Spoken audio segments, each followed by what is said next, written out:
Welcome everyone. So today what we will be looking at is Streamlit, which will be the Python framework we will be using for model deployment.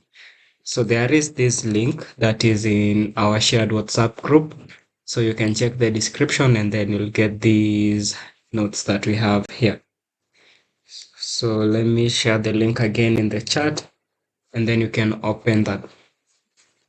So we've already covered the introduction as to how you can install Streamlit, and I also shared other resources that will assist you in the installation process for Streamlit. So if we check the introduction part here, these are some of the things you need to know before writing Streamlit code. So you need basic knowledge of Python and its concepts. And then these are the learning outcomes. So you learn about Streamlit and its usefulness. Then you learn some features of Streamlit that can help you in building applications. Then you learn to deploy applications using Streamlit on the cloud. Okay, so let's go back here just a minute.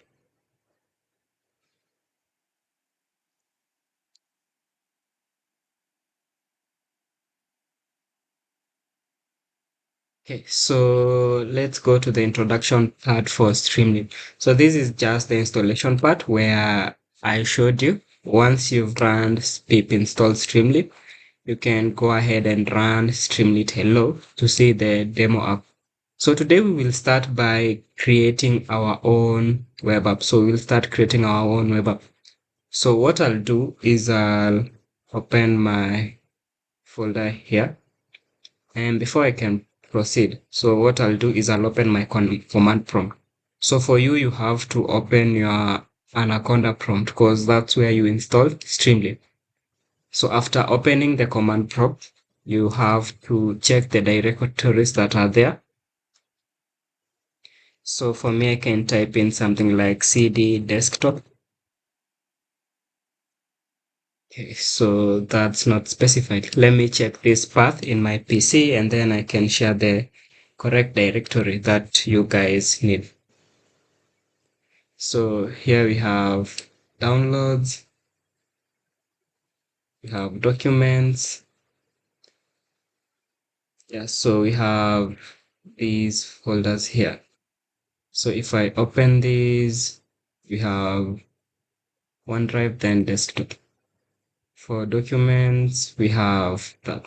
So I'll use the documents folder that is here for me to create my web app. So I'll open a new terminal. And then what I'll do is I'll type in cd documents.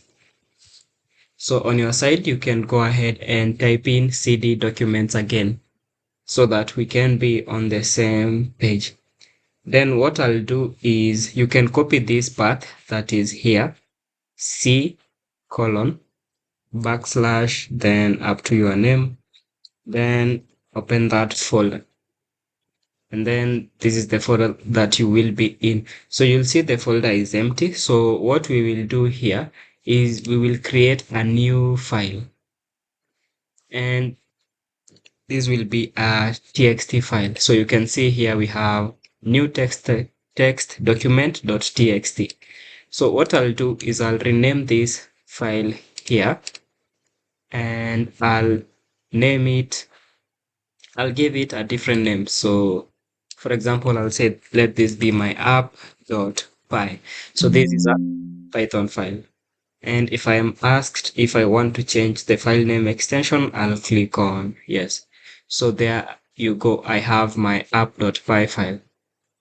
So you can go ahead and create your new file, which is the app.py file, and then we can proceed. So we are here, and then we have these two things that we've created. So we have the app.py file, and we have our Anaconda prompt open, whereby our current directory is the documents folder, and the documents folder has the app.py file. So 2 minutes you create this app.py file and you can check and see if your file is a Python source file before we can proceed. So 2 minutes you work on that and then we can proceed.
Okay, so you should be done creating this file.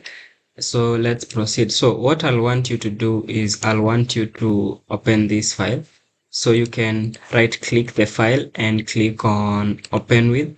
Then open it with your notepad. So we want to add code into this file. So I'll open it with my notepad and I'll just click on just once.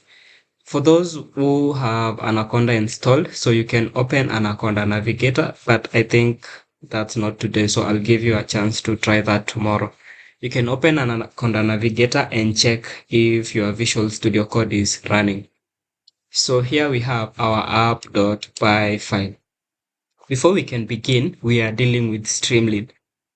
So what we have to do each and every time we are dealing with a Streamlit app, the first thing we usually do is we import Streamlit. So we'll have import Streamlit as st as our first line of code. And then I can click on file, then I can click on save. So that's usually the first step when dealing with Streamlit files. So open the .py file and write in that first line of code.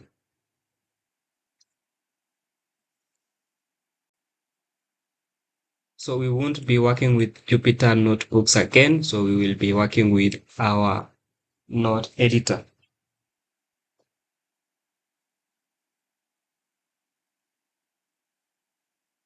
Okay, so we've imported our library. So after importing our library, what next do we need to do? So I'll want you to go back to your command prompt and type in streamlit run app.py. So this will run the app.py file that we are creating, and it will open a new tab on your browser, which will have your app running.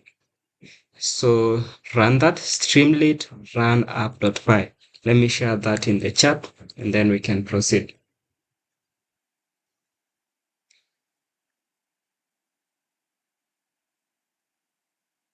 So streamlit run app.py. So app.py is this file that we are creating here. So for me, since I'm not using my Anaconda notebook, so I'll have to type in Python -m streamlit run app.py.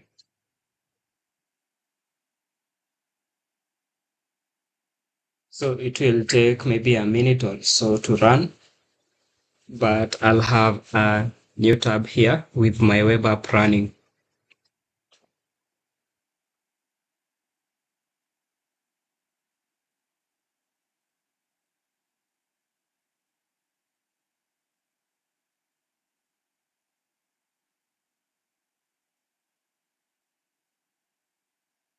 Okay, so if you are experiencing any challenges, you can inform me and we can try sort them out.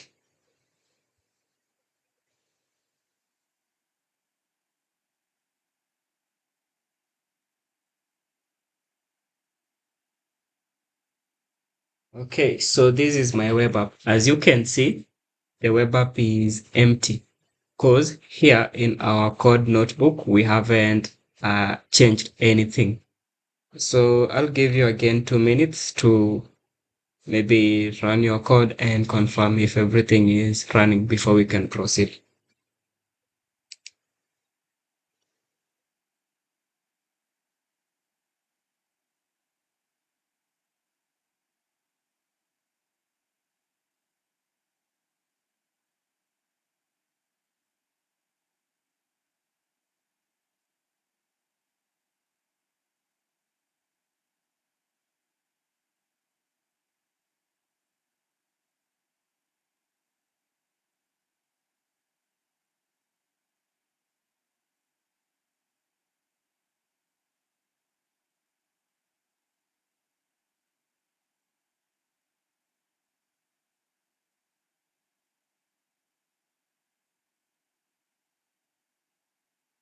Okay, so I guess we can proceed.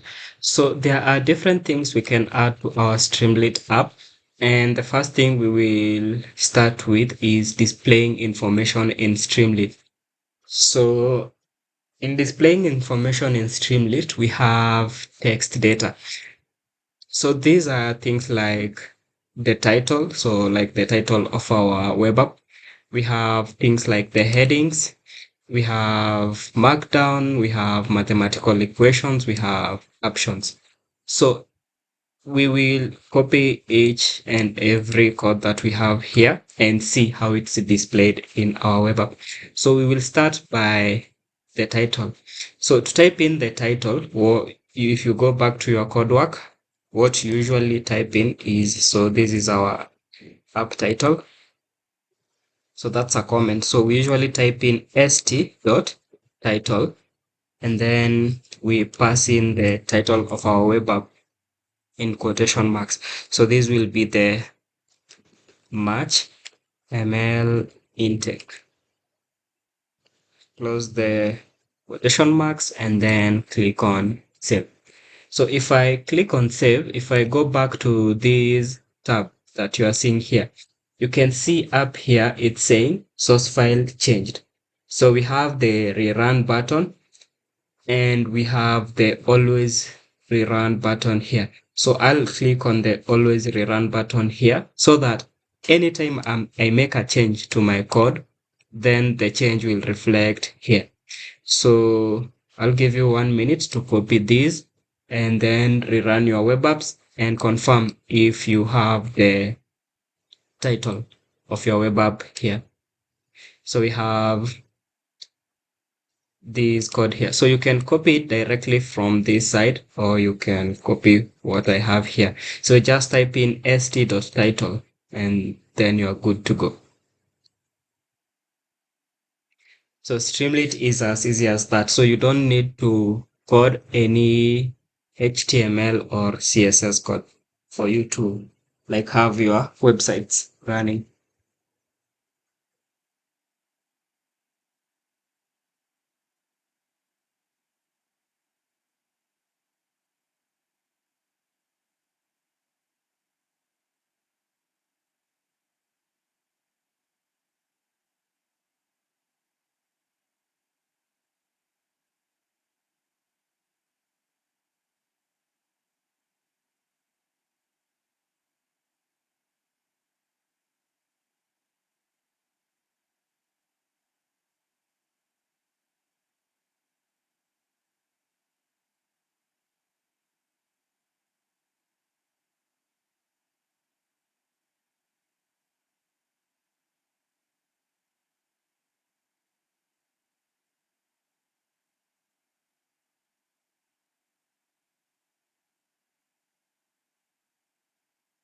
Okay, so we can proceed.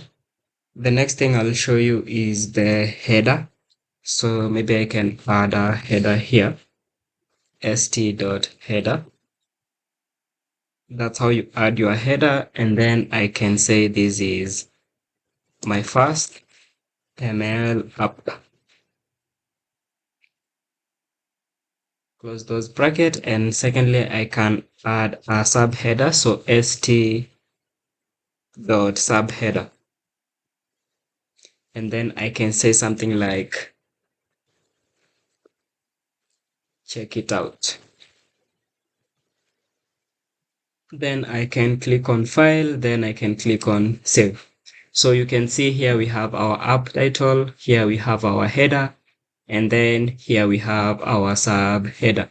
So these will be our few examples on text. So I'll give you time to go and try the rest out.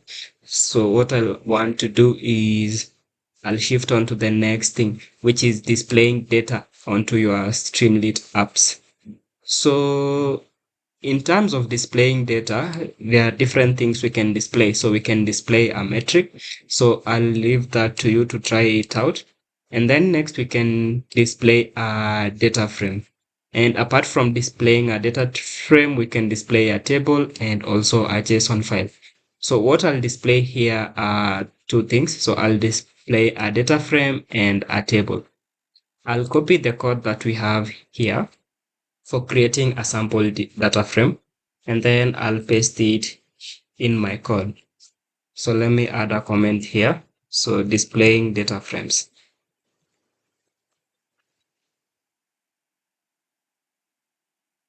And then how you display the data frame exactly is you just type in st.dataframe. So we have to import the pandas library again. So I'll copy that and we'll import it up there. st.dataframe, and then we type in our data frame name. So here we have our sample data, which has mammals in it. And we create our data frame using that sample data. And then if we want to display it, we just type in st.dataframe. Then we pass in our df in there. So if we go back to our app, you can see we have no data frame here. But if I click on file, then I click on save, you can see our data frame is now being displayed in our app frontend. Okay, so another thing we can do is maybe instead of using the code that we have in the web app, so I can maybe customize it and add a new column. So I'll add the column age, for example. And for the column age, I'll add ages here. So for example, a cat can live for 35 years, maybe a dog 60 years, and a pig 100 years. So these are just random guesses. And then I can click on file, then save. So you can see we now have our second column in here for our data frame. And then you can add a third column, which says maybe price. So a cat might cost you 1,000 USD, a dog 2,500 USD, and then maybe a pig can cost you 3,440 USD. So this is just my code sample. And one thing you'll notice is if you make any error, so your app will show you up here. So script execution error. So you can see here on the price part, I never closed the brackets here. So like the quotation marks that we have here on price. And that's the reason as to why we have an error. So here you can see unterminated string lateral, meaning that the string that I have there has an error. So if I enclose that and then I click on save, the error goes away and we get our data frame here, which is complete. So another thing we can do is we can display a table. So I'll type in st.table, then I'll type in my df. I can click on file and then I can click on save. And up here, you can see the difference between a table and a data frame. So 3 minutes you work on this part and then we can proceed.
So this is the code, but you can as well copy the code from the notes that I've shared.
Okay, so we can proceed and we will have the last example for this class.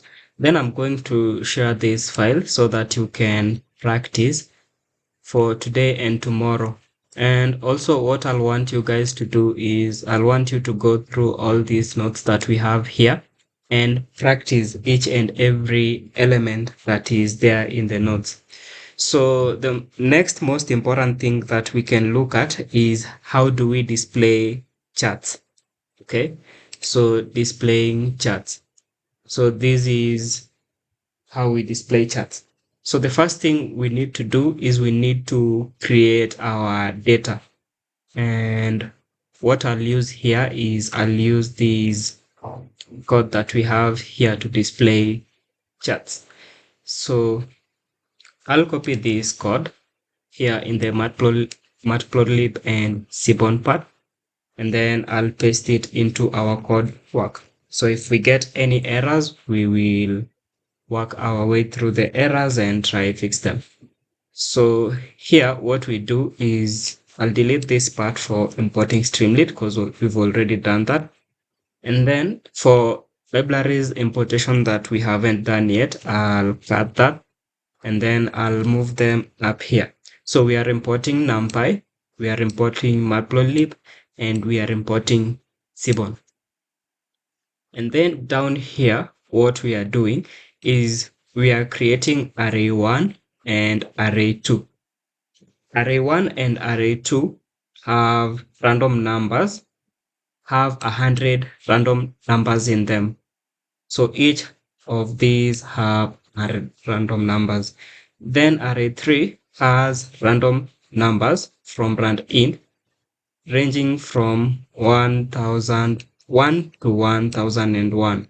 Okay, and here we have 100 values too. Then we have C1, C2, then we have st dot columns 2. So for creating our columns, then here we create a scatter plot using matplotlib, and then here we create a scatter plot using Seaborn. So I see this is taking more time to run, so I'll stop that, and we will use a simple code for this. So what I'll do is I'll go back to our notes, and then I'll try copy another code. So just give me a minute.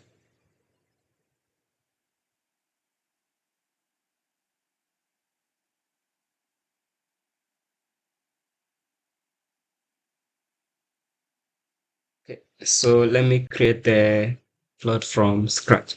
So we can have our x being equal to np.random dot rand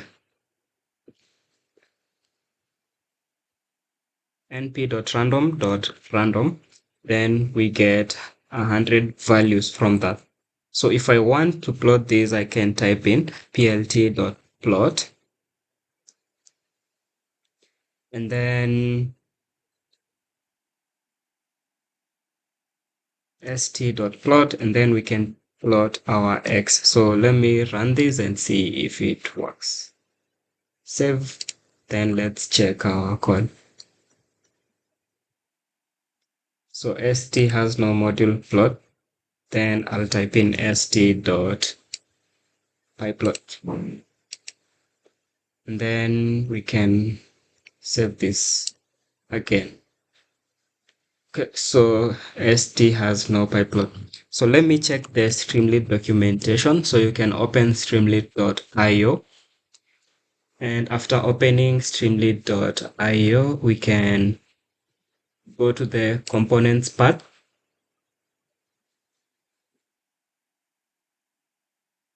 And then on the components part, you can check charts. Then these are the different charts we can plot using Seaborn. So I'll look for a simple chart. So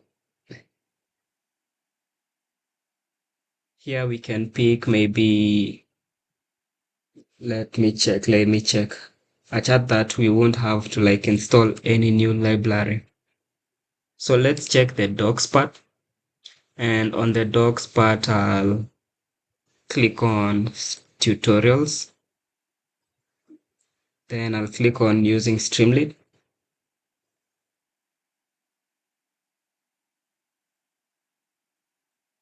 and then I'll have to check the charts part. Let me open the tutorials.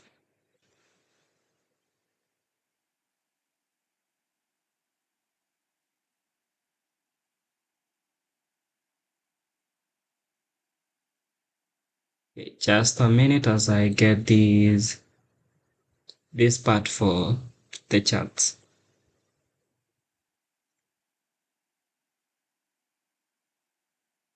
Or let's check the cheat sheet, which I think will be better.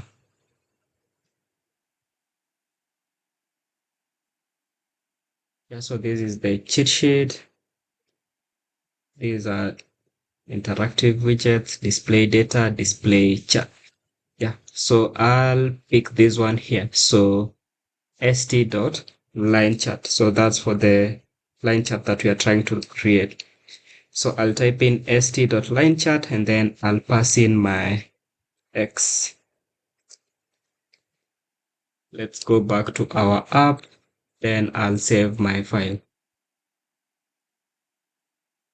Yeah, so it's working. So here we have our X with random data, and this is our line chart. So we've seen an example of how we can create charts using Streamlit. So yeah, for the remaining minutes, I think that's the next 25 minutes.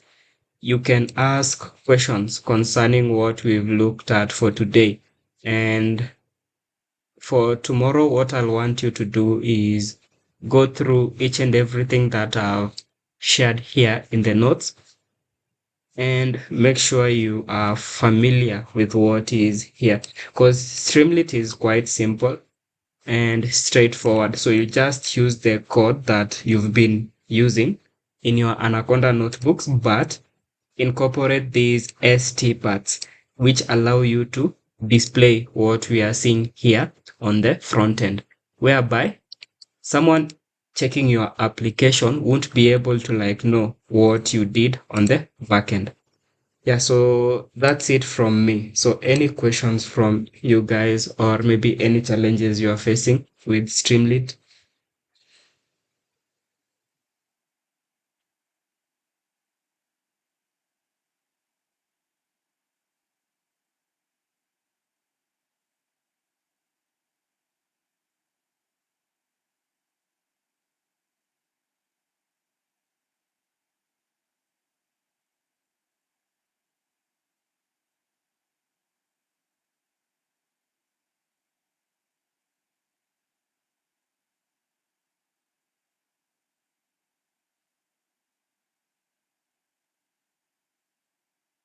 Okay, so if you have no questions, I'll